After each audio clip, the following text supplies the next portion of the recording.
নমস্কার বন্ধুরা, আমি প্রবীর কুণ্ডু এবং এই চ্যানেলে তোমাদের সকলকে স্বাগত। আজকে এই ভিডিওতে রিভিউ করব আরিয়া সিজন 3 টোটালটা কেমন হলো বা আমার কেমন লাগলো। তো চলো শুরু করি আজকের ভিডিও।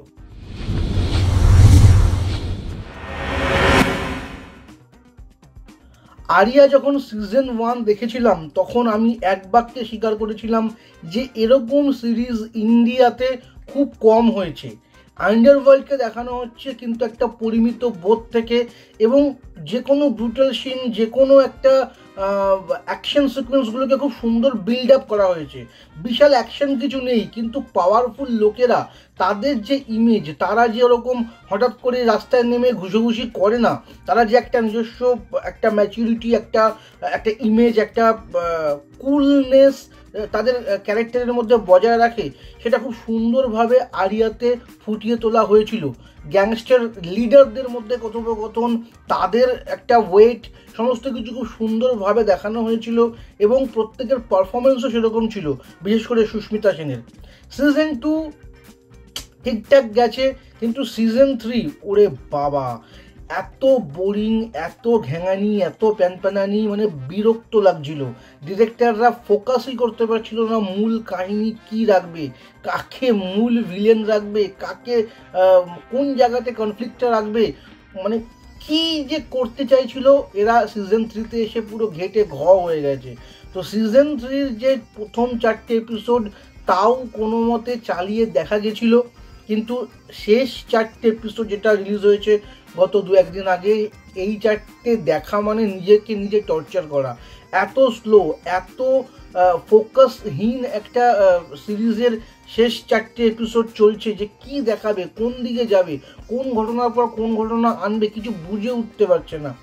কোনো কিছুকে বেশিক্ষণ অবধি স্টে করাতে পারছে না, সেটা ছেলে মেয়ের প্রতি, মায়ের প্রতি ছেলে মেয়ের রাগ হোক, বা কোনো একটা অপোনেন্ট পার্টি তার সঙ্গে এর বন্ধুত্ব বা শত্রুতা হোক, বা পুলিশ অফিসারদের একটা কনফিডেন্ট হোক, কোনো কিছুকেই স্টে করাতে পারছে না।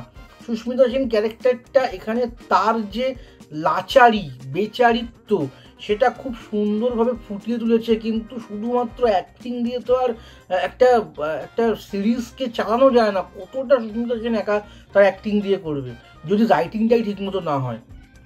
খুব বাজে রাইটিং হয়েছে সিজন 3 গোটাটাই, বিশেষ করে লাস্ট 4টে এপিসোড একদমই ভালো লাগেনি, নিজেকে নিজে টর্চার করছিলাম। তবে বাচ্চাগুলোর অভিনয় খুব ভালো লেগেছে, সুস্মিতা সেনের মেয়ে, বিশেষ করে সুস্মিতা সেনের বড় ছেলে, এদের অভিনয় খুব ভালো লেগেছে। সম্পদ যে চরিত্রটা, সেটা এখানে খুব গুরুত্বপূর্ণ হয়ে উঠবে এই কাহিনীতে। এবং মেয়ে এবং মায়ের মধ্যে যে ভুল বোঝাবুঝিগুলো হচ্ছে, সেটা সম্পদের এসে মেয়েকে বোঝাচ্ছে যে না তুমি ভুল বুঝছো, এই সিনগুলো আরোপিত মনে হয়। মানে হঠাৎ করে হাসপাতালে তাকে চলে গেল গুলি মারতে, এবং সেখানে এসে যে গুলি না মেরে তার মা কত ভালো সেটা শুনিয়ে গেল, এটা খুবই জোর করে একটা ঢোকানো সিন বলে আমার মনে হয়েছে। তো আমার একদমই পোষায়নি। তবে যারা আরিয়া ফ্যান, যারা আরিয়া সিজন গোটাটা দেখেছো, তাদের অবশ্যই এটা দেখতে হবে, কারণ এখানে কিন্তু সিজন মোটামুটিভাবে বোঝা যাচ্ছে যে শেষ হয়ে যাচ্ছে এবং আর আসবে না, না আসাটাই বেটার। যদিও মেকাররা যদি এখান থেকে পয়সা পায় এবং ডিমান্ড পায়, তো আবার তারা নিয়ে আসতেই পারে, সেটা কোনো গ্যারান্টি নেই। তবে যেভাবে এখানে কাহিনীকে শেষ করা হচ্ছে, ওভারঅল বোঝা যাচ্ছে যে না, আরিয়া সিজন 3তেই র্যাপ আপ করা হচ্ছে। তো এই ছিল আমার মতামত। তোমরা দেখলে জানিও তোমাদের কেমন লেগেছে, এবং এরকম ধরনের আরও রিভিউ পেতে অবশ্যই চ্যানেলটিকে সাবস্ক্রাইব করতে পারো। ধন্যবাদ, আজকের ভিডিও এই অবধি।